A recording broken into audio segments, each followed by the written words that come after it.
उठाता है। Radiation therapy का, अब मैंने जैसे मेटास्टेसिस में बताया था कि जो मोस्ट कॉमन रूट है कैंसर सेल का स्प्रेड का एक जगह से दूसरे जगह तक, तो वो ब्लड के द्वारा होता है। इसी तरीके से स्पेशल नोट करके लिखा गया है सॉन्डर्स में कि जो फैटिग होता है, जो थकान होती है, वो रेडिएशन थेरेपी का मोस्ट कॉमन साइड इफेक्ट है। और भी साइड इफेक्ट होते हैं जैसे एलोपेशिया है, लॉस ऑफ हेयर्स है, स्किन जहां से वो रेडिएशन जाती है तो वहाँ स्किन में भी चेंजेस आते हैं, स्किन में अल्ट्रेशन होता है, रेडनेस होती है प्रॉपर, और वो सारे साइड इफेक्ट हैं। लेकिन उन सब में सबसे ज्यादा आपको ये तो याद रहना ही चाहिए कि फटीग जो है वो रेडिएशन थेरेपी का मोस्ट कॉमन साइड इफेक्ट है। अब हम रेडिएशन थेरेपी का डिवाइडेशन की बात करते हैं कि रेडिएशन थेरेपी दो तरीके से दी जाती है। एक तो एक्सटर्नल रेडिएशन थेरेपी, उसको हम टेली थेरेपी भी बोल सकते हैं। टेली का मतलब वो दूर से, जैसे हम टेली कम्युनिकेशन होता है, अभी हमने कोविड के टाइम पे टेली मेडिसिन देखी थी, उसमें क्या करता है डॉक्टर, क्या करता है फोन से ही मेडिसिन लिखता है। और इसमें भी जो एक्सटर्नल जो थेरेपी होती है उसको टेली थेरेपी बोला जाता है। टेली मतलब दूर से, रेडिएशन जो सोर्स है वो दूर से रेडिएशन दी जा रही है। और दूसरी होती है इंटरनल रेडिएशन थेरेपी, उसका नाम होता है ब्रैकीथेरेपी।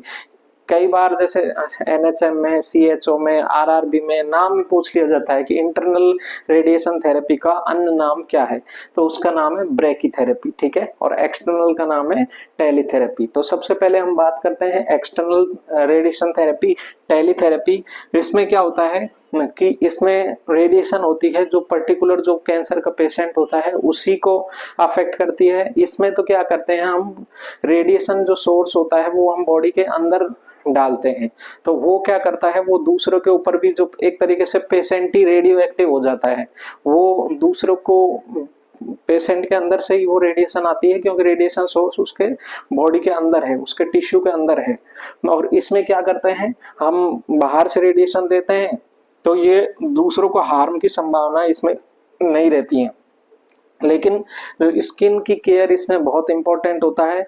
स्किन की केयर से डायरेक्ट क्वेश्चन पूछ सकता है। हमारे टाइम पे बहुत क्वेश्चन आते थे ऐसे, स्किन की केयर कैसे करेगा वो पर्सन, मान लो किसी को रेडिएशन थेरेपी दी है तो वो पर्सन ही खुद स्किन की केयर के उसके स्टेप्स बता दिए जाते हैं कि आपको इन चीजों का ध्यान रखना है।